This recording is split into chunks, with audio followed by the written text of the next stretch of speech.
final and possibly most critical key to data center efficiency is collecting and managing key information around IT and facility assets, utilization levels and operational status. DSIM helps customers understand who is responsible for the equipment, what the data center's current operational status is, where equipment is physically located, when potential issues might arise, and how the equipment is interconnected. DSIM can be broken down into 5 key areas of focus. Environmental monitoring enables you to capture data on temperature, pressure, humidity, and airflow throughout the IT space, highlighting potential inefficiencies. Power monitoring provides visibility into the entire power chain, from the generator down to a specific outlet on an intelligent cabinet PDU. This information allows you to proactively diagnose potential problems, balance power capacity across your facility, understand trends, and receive alerts when problems arise. Capacity planning delivers insight into the data center's current capacity for power, cooling, network connectivity, and space.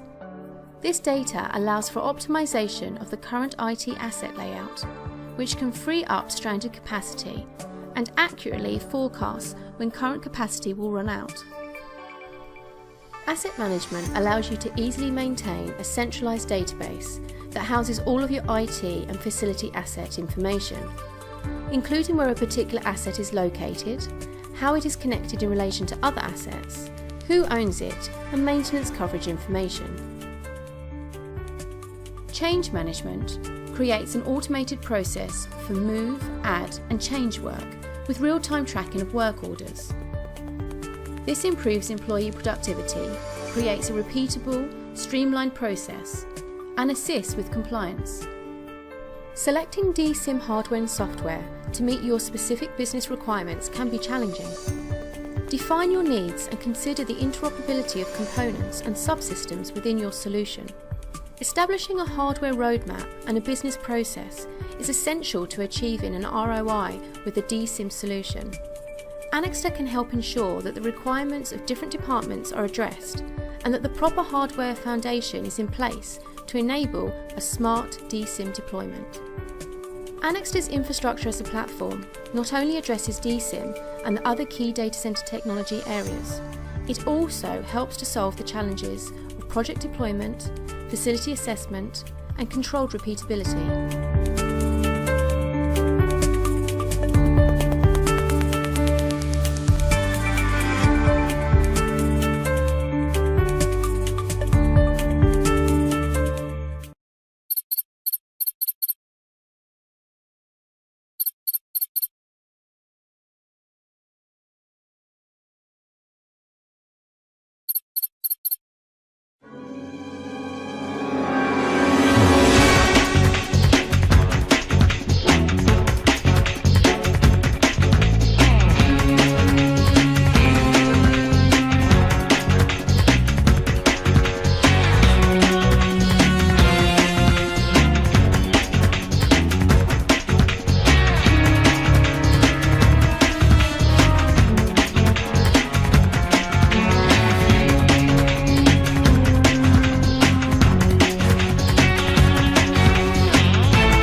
Nowadays, many companies cannot afford to have an onboard IT support team, or they're too large to be able to handle all IT operations, or simply realize that IT is distracting them from their business focus. Other businesses have mission critical and cannot tolerate any downtime, not to mention the cost of the whole IT department that goes up and up every day. So it's time to ask for an SLA, Service Level Agreement. That's what we're here to provide you with. Our call center is ready to answer your calls 24/7. With our SLA, when an IT problem occurs, regardless of its level of complexity, companies are confident that help is only a phone call away. Our team enjoys the highest industry certifications, such as ITIL, CCIE, Microsoft, Oracle, HP, etc. And he is highly trained and specially equipped to answer a company's unique challenges and guarantee that its IT infrastructure is operating at peak performance. So why should you have an SLA? First of all, it's much more effective. The process is faster and the IT cost is lower. The risks of business failure or productivity losses are transferred from your business to us with a fixed cost solution.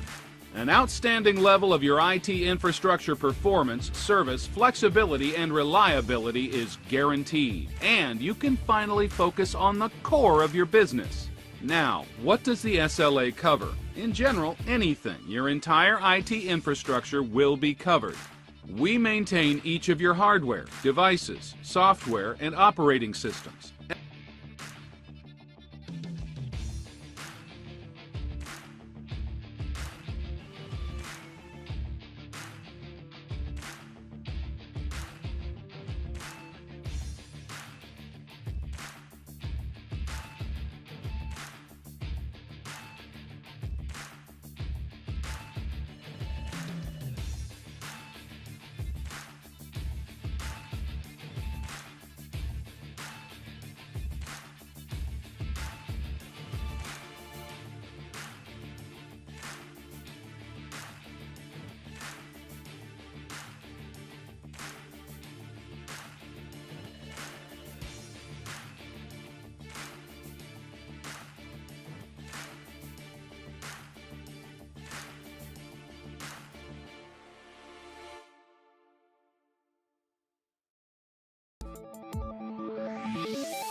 Our infrastructure O&M team, now identified and selected, and hopefully having been involved in the design and construction efforts of the facility, must be maintained in top form in order to maximize preventative as well as disaster or emergency response mechanisms.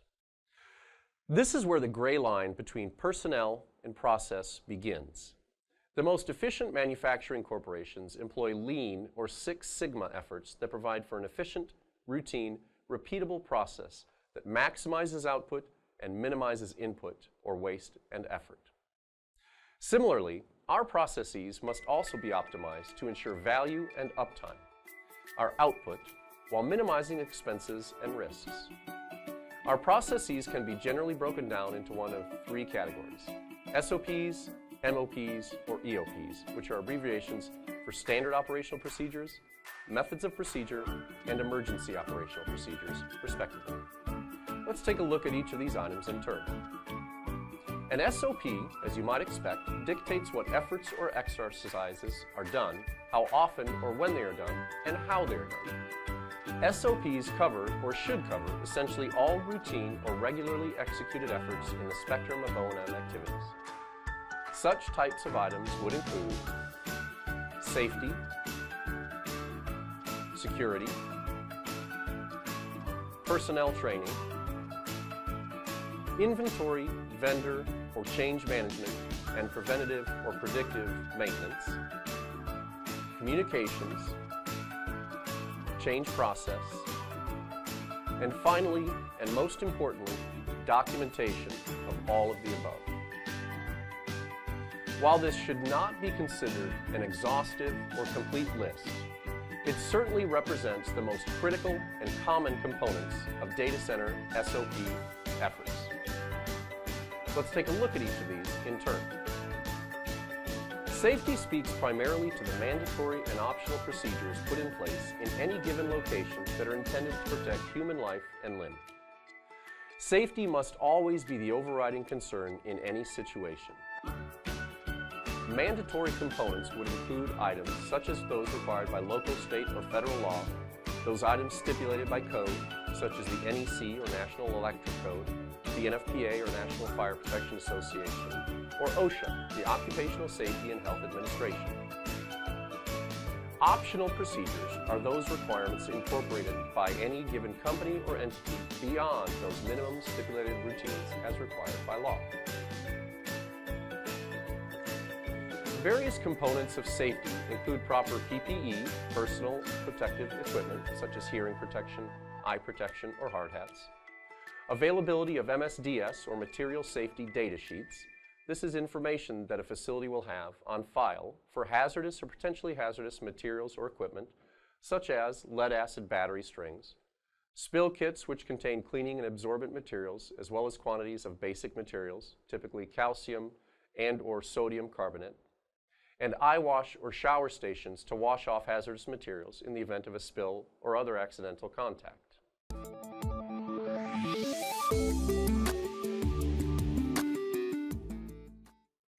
Pengendalian internal.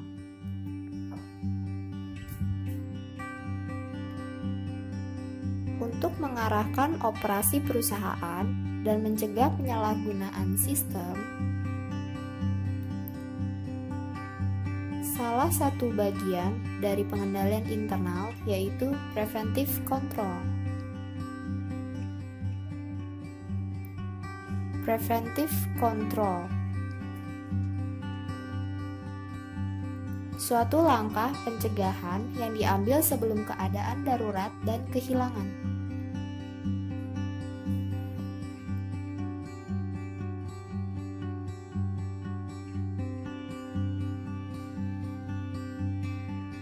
Selamat datang.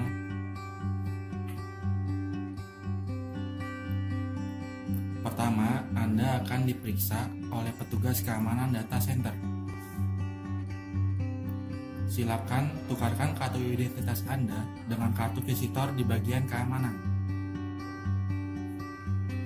Oh iya, tapi untuk apa, Pak?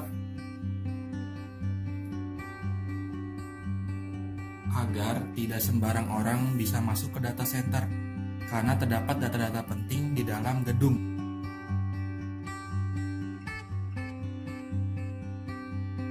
Silakan berikan KTP sebagai jaminan data diri Anda. Oh oke, ini KTP saya. Oke, ditunggu ya. Ya, baik Bu.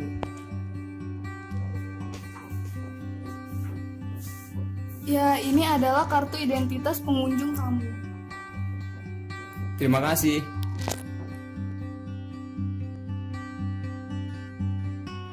Silahkan letakkan tas kamu di loker dan dilarang membawa barang apapun kecuali buku dan alat tulis.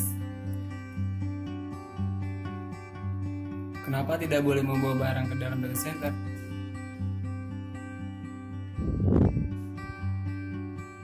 Karena di dalam data center terdapat data-data dari berbagai perusahaan dan sudah termasuk standar keamanan di data center. Oke Bu, saya mengerti.